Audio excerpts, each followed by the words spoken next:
back. What's going on, y'all? It's your boy Foots. That was Dak Prescott. OTAs are amongst us. Now, one of the craziest things about last year that I think that people forget, even when it comes to a Mike Nolan, is the simple fact that there were no OTAs. There were no organized team activities. Now, many of you may say you're an NFL coach. These are NFL players. They need to be sharp.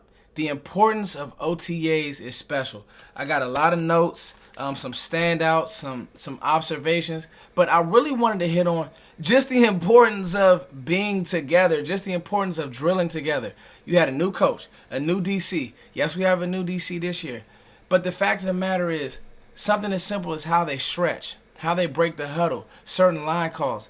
Dog, you can't do that over Zoom. You just can't. And you see that it just sounds like, first of all, I tweeted this out. Y'all make sure y'all follow me on Twitter too. Make sure y'all do that like ASAP. I tweeted this out. It just sounds like Mike has just, he's just a football guy. It was so, I just couldn't stand watching Garrett. How we doing, guys? How we doing, guys? Hey, like, dog, like, are you a football are you a football coach? Like, are you a freaking high school principal? I don't, like, what are you? Like, come on, Garrett. Like, he's a football coach. He's not always smiling. Probably not always in a good mood. He's probably coming in from workouts and somebody pissed him off. But that's football. Like, that's the beauty of coming together. And you hear guys like Diggs say, man, this is all new to me because we didn't have it last year. And, you know, the virtual stuff is great. That's fine. But being able to really get in and work together and build camaraderie, this is the drill work, getting to know your coaches, all that stuff. You can do yoga from the Zoom or all these workouts from the Zoom. It's not the same. So I just want to give that nugget. Now, my first observation is Dak is back. Now, the ankle injury is a real thing, but the good thing about those clean breaks is you tend to actually grow, that ankle will become stronger. And his legs look stronger, his base look good when you see him throwing the ball. I've always said Dak gets in trouble when his base isn't right, when his posture isn't well. One thing about Tom Brady, every drop looks the same. Good back, good arch, good follow through the opposite pocket. Like, people got to understand, the quarterback position is all footwork. It's all footwork. Dak has amazing footwork, and it looked like just in a little bit of clips that I saw, I'm not going to do a film session on highlight clips. I'll show a few. But the simple fact is he looks back. His legs look strong. He looks like he's moving. Like he said he could play a game. He's not moving gingerly. You don't see him favoring any of that. So I think the ankle gate is out the way. And it's going to be exciting. The truth of the matter is this. Dak is the link. Dak, CeeDee Lamb, Amari Cooper, Gallup, and my next topic, in Dalton Schultz, I trust. They are the link. That's why, you know, during the draft season, all this talk about a Pitts and, you know, Waddle and all. Dog, the strength of this team is the offense. Dak in OTAs, working on the little things, working on the details, you know, under McCarthy and Kellen Moore's system, these guys, this offense is going to be potent. And it's just good to see him back out there. It was refreshing. He looks sharp. So I'm very excited about that. Let's talk about in Dalton Schultz we trust. You see him catching the ball right there. There's a contract year for Schultz. I just think that he's a better football player than Blake Jarwin. I think that Blake Jarwin maybe has more upside, but in the game of football, there is something about a guy who's just reliable. And I remember, you guys can go back in my archives. First of all, you can go back in my archives because there's a lot of people out here who think that I don't like Dak Prescott. My first video ever on this channel was about Dak. And if you go back to my very first video, I said Dak will be a stud. Before anybody even knew who Dak Prescott was, I said, unless you watched SEC football. Well, he was in the Heisman race, but go back and check that out. This is when he was drafted in the whole nine. But I said the same thing about Schultz. I was like, yo, Schultz has some nice things. He does some nice things in line as a blocker. He was a willing blocker.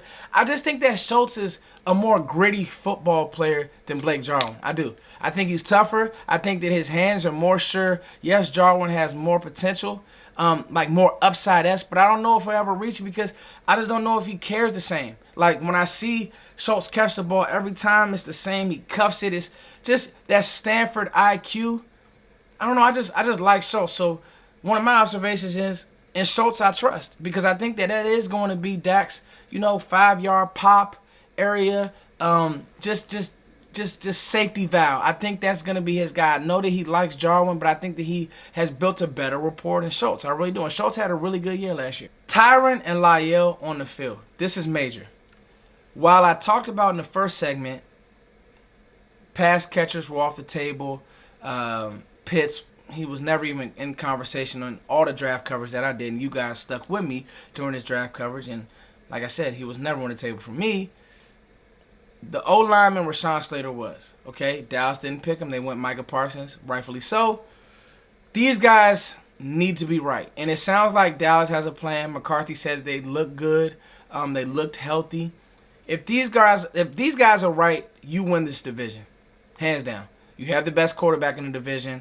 You can hold off Chase Young in that D-line. You'll be able to make enough plays because for everybody who loves that Skins defense, I don't think that their back end is great. And I think that we have better receivers. And I think that our defense, and I'll talk about this later, our defense doesn't have to be amazing. It just has to be better. And so these two, La'el was at right. Actually, it was actually kind of interesting that Brandon Knight was at guard because Zach was working off to the side.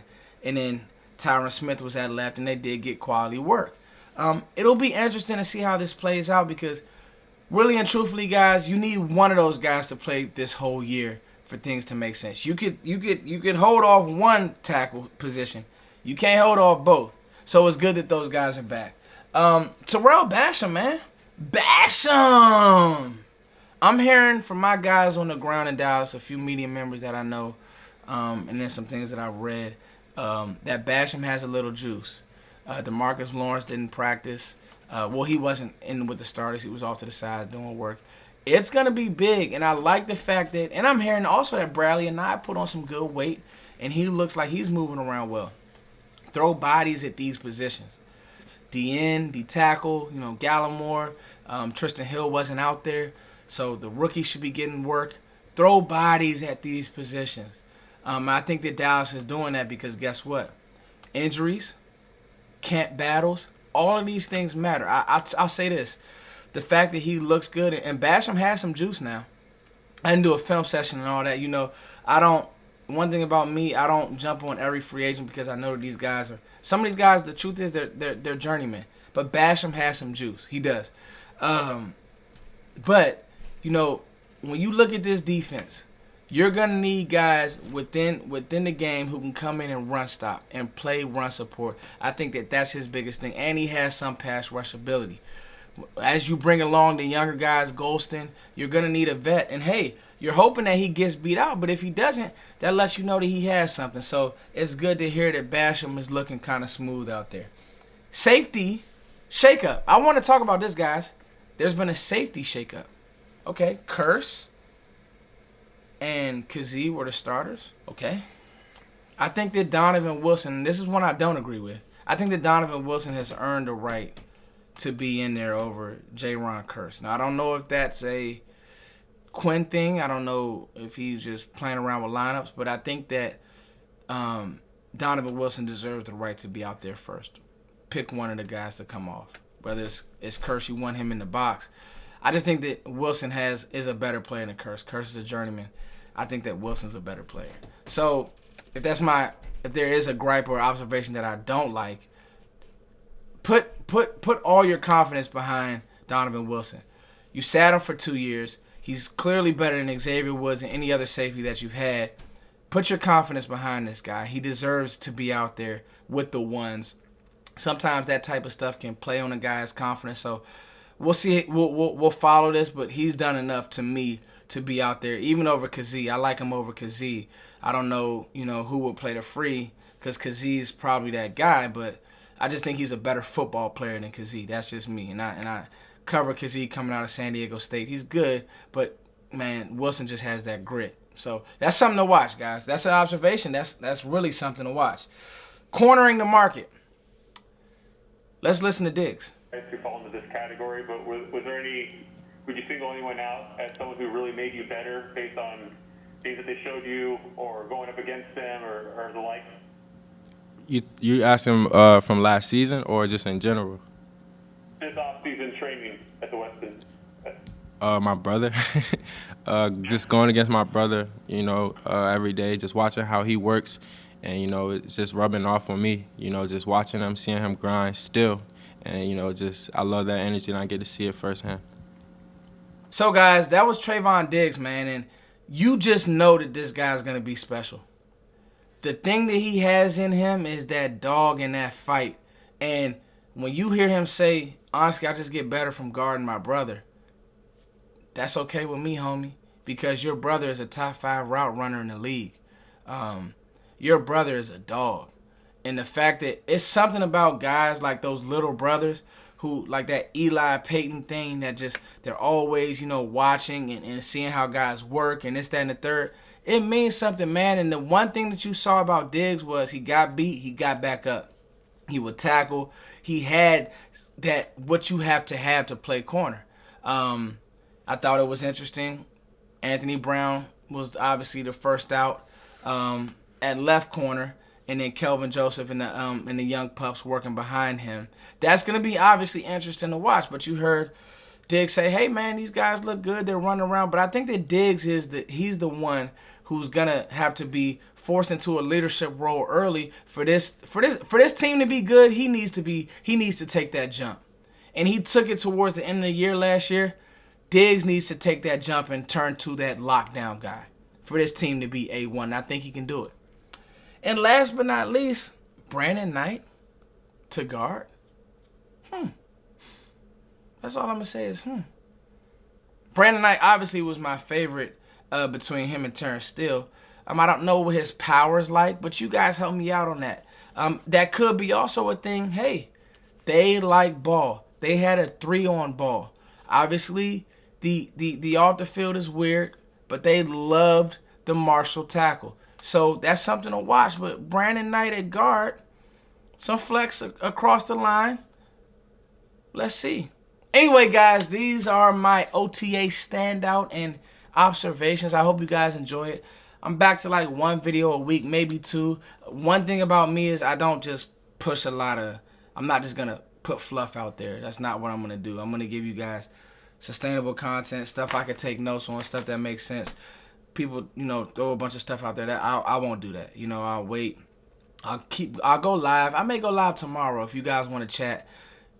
Throw it in the comments that you want to go live and we talk a little bit, and I'll jump back live, and maybe we could go live and discuss.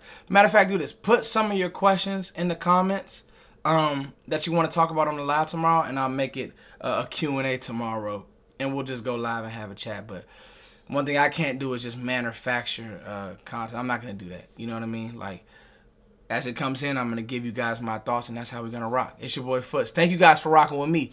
Hey, y'all see it, man? Y'all see it? Oh, yeah, stop asking why you always ask if I'm high? No, I ain't high, man. I got a kid. If I smoke weed or did drugs, are you crazy? I might go to the grocery store, put my kid on top of the car and drive off like a fool. No, y'all, don't do drugs, man. I run and, man, follow me on IG. Y'all see what I'm about health. I make smoothies. It's your boy Foots. Hey.